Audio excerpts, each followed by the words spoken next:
संजय गांधी निराधार अनुदान योजना असो किंवा इतर सर्व योजनेचे श्रावणबाळ योजना हे सर्व योजनेच्या दिव्यांग बांधवांसाठी अतिशय महत्त्वपूर्ण अपडेट असणार आहे. नवीन शासन निर्णय आलेला आहे, तुम्ही पाहू शकता, ज्यामध्ये दिव्यांग व्यक्तीला प्रत्येक जो हक्क आहे तो पूर्णपणे मिळणार आहे.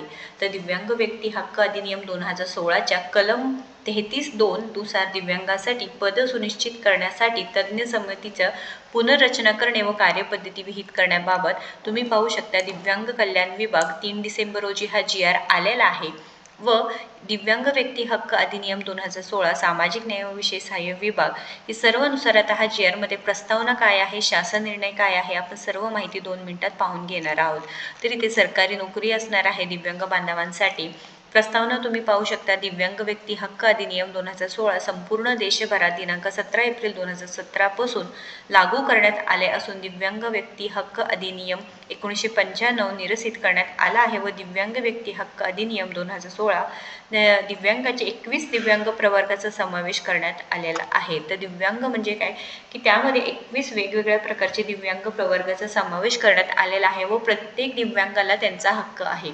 प्रत्येक दिव्यांग बांधव आहे त्यांना त्यांचा हक्क मिळणार आहे व त्याच्याबद्दल प्रत्येक वेळेस आपल्या चॅनलवरती माहिती देण्यात आलेली आहे. कोणती योजना आहे, त्यानंतर UDID कार्ड बाबत असो, जे काही प्रमाणपत्र आहे, KYC आहे, ही सगळी माहिती आपल्या चॅनलवरती आहे. तुम्ही नक्कीच एकदा जाऊन चेक करू शकता. ज्यामध्ये दिव्यांग व्यक्ती हक्क अधिनियम 2016च्या कलम 34 नुसार सरळ सेवा व पदोन्नतीमध्ये दिव्यांगांना 4% आरक्षण विहित करण्यात आले आहे.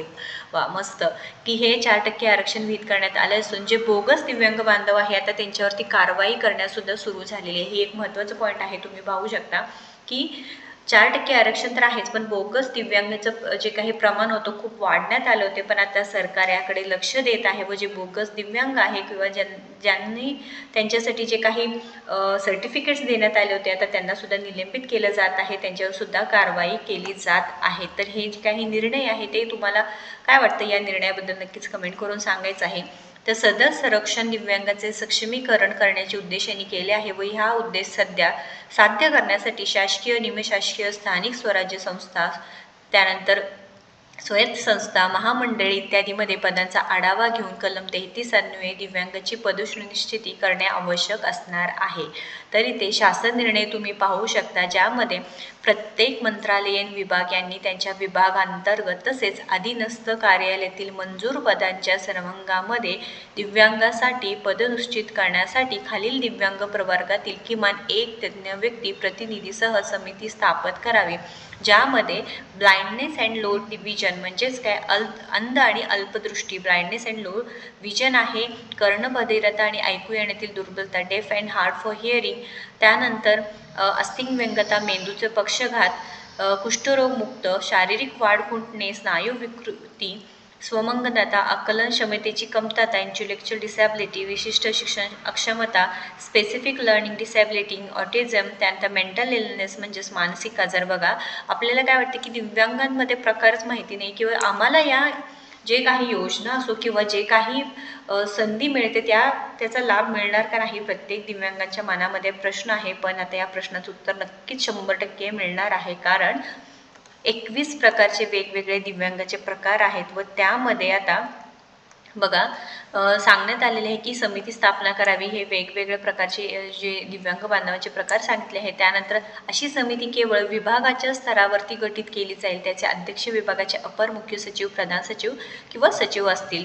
उक्त समितीचे कार्य खालीलप्रमाणे असणार आहे. तर ही सगळी माहिती देण्यात आलेली आहे व समितीने सहाय्यक तंत्रज्ञानातील विकास तसेच केंद्र शासनाने दिनांक 4/1/2021 रोजीच्या अधिसूचने व दिव्यांगासाठी सुनिश्चित केलेले पदे आणि दिव्यांग व्यक्तीच्या रोजगारातील जागतिक मानके विचारात घेऊन त्यांच्या आस्थापनातील विशिष्ट श्रेणीतील दिव्यांगत्वासाठी प्रत्येक सर्व सर्वांगाच्या योग्यतेचा अभ्यास करून विभागातील सर्व सर्वांगांसाठी पदोनिश्चित करणे आवश्यक असणार आहे. तर अत्यंत महत्त्वपूर्ण अपडेट असणार आहे. नवीन शासन निर्णय आलेला आहे. सगळी माहिती यामध्ये सांगण्यात आलेलं आहे. GRची लिंक डिस्क्रिप्शन बॉक्समध्ये आहे, नक्कीच एकदा चेक करायचं आहे. तर दिव्यांग व्यक्ती हक्क अधिनियम 2016च्या कलम इथे पूर्णपणे जे खालीलपणे प्रमाणे पुनर्गठित करण्यात येत आहेत. नाव पदनाम कोणते कोणते निघालेले आहेत बघा. अपर मुख्य सचिव किंवा प्रधान सचिव, सचिव दिव्यांग कल्याण विभाग, सामाजिक न्याय व विशेष सहाय्य विभाग आहे, विधी व न्याय विभाग आहे, सामान्य प्रशासन विभाग आहे, सार्वजनिक आरोग्य विभाग आहे. त्यानंतर इथे जे काही दिव्यांग कल्याण विभागांतर्गत असलेले तज्ज्ञ समितीचे कार्य खालीलप्रमाणे असणार आहे. तर ही पूर्ण माहिती इथे देण्यात आलेली आहे. तर एखाद्या मंत्रालयीन विभागाकडून एखाद्या सर्वांगासाठी दिव्यांग पदनिश्चित केल्यास नसल्यास किंवा त्या सर्वांगास दिव्यांग जे काही एक्झम्पशन दिलं नसल्यास असे पद आरक्षणासाठी पात्र असलेले सर्व श्रेणीतील सर्व प्रकारच्या दिव्यांगांसाठी सुनिश्चित केलेले मानले जाणार आहे. तर तुकाराम मुंढे साहेबांनी हे पूर्णपणे जे काही निर्णय घेतलेले आहे अतिशय महत्त्वपूर्ण, अतिशय जे काही गरजू असलेले जे काही निर्णय घेण्यात आलेला आहे, नक्कीच इथे आपल्या तुकाराम मुंढे सरांमुळे साहेबांमुळे आपल्याला लाभ होणार आहे, दिव्यांग बांधवांना लाभ होणार आहे. महत्त्वपूर्ण GR आहे, 8 पानी GR आहे. त्याची लिंक आपण डिस्क्रिप्शन बॉक्समध्ये देण्यात आलेली आहे, तुम्ही पाहू शकता. बघा इथे प्रत्येक मंत्रालयीन विभागाच्या स्थापनावरील पदांची दिव्यांग व्यक्ती हक्क अधिनियम 2016च्या कलम 33 अन्वये दिव्यांग कल्याण विभागाच्या जे काही पदनांक आहेत, शारीरिक पात्रता काय आहे, दिव्यांग प्रकार काय, हे पूर्ण या टेबलमध्ये प्रसिद्ध करण्यात आलेलं आहे.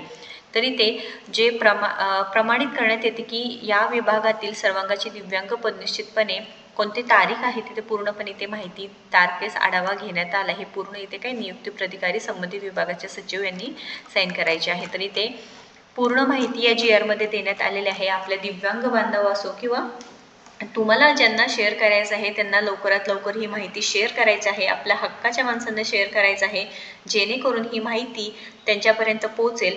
निराधार योजनेचे लाभार्थी असो, दिव्यांग बांधव असो, त्यांच्यासाठी महत्त्वपूर्ण अपडेट असणार आहे. आणि अशाच महत्त्वपूर्ण अपडेटसाठी आपल्याला फॉलो सबस्क्राईब करा. धन्यवाद.